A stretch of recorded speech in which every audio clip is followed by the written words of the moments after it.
The Prime Minister of your country and the armed forces have been authorised to undertake corresponding actions.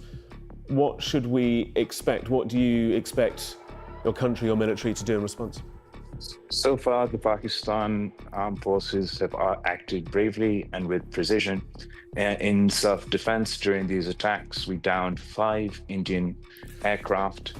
India's attacks took place in Pakistani territory, targeting cities where innocent civilians live, civilian infrastructure, including a dam.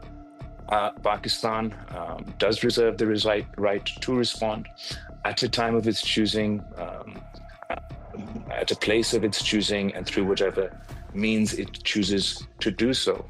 I would not second-guess the government of the armed forces, or pre-guess the government of the armed forces' decision at this time. May 7th, 2025. The region is on edge. And this time, it's not just diplomatic cold shoulders or fiery Twitter threads. This is something else. Around dawn today, Pakistan's military confirmed what many had feared.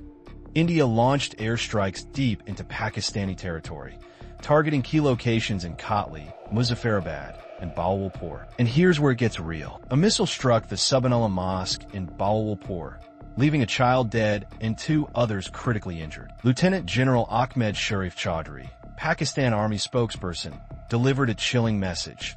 This cowardly attack will not go unanswered. Pakistan will respond at a time and place of its own choosing.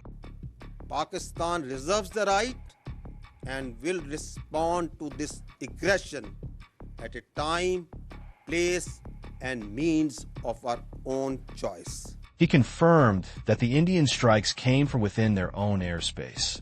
No jets crossed into Pakistani territory. But still, 5 locations were hit. Not just in Pakistan-occupied Kashmir, but deep in the heart of Punjab.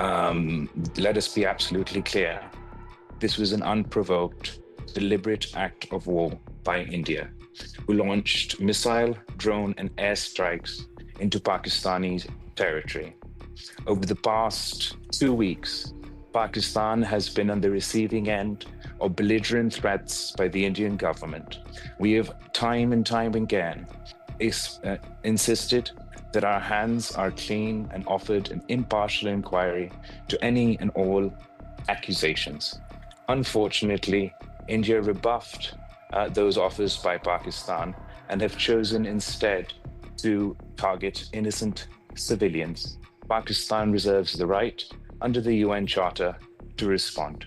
India has manufactured a lie of a baseless accusation against Pakistan. If there was any truth to this lie, why did they not agree to Pakistan's offer for an impartial investigation? Why did they not wait for the international journalists who were already visiting these alleged sites to come up with their response? The truth is that India has manufactured this lie to target Indian civilians. It is not 2001. It is not 2003. Not all Muslims are terrorists, and the world is sick and tired of the way in which this accusation is bandied about to justify aggressive actions, to justify illegal actions, to justify imperialistic actions. And Pakistan, for one, will not kneel to such pressure.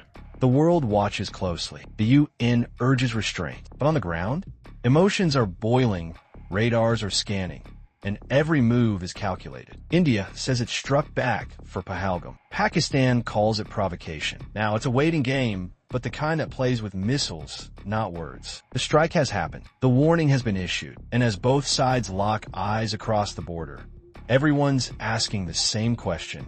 When will the other shoe drop? Let me know what you think about this in the comments. Subscribe for more geopolitical updates. See you in the next video.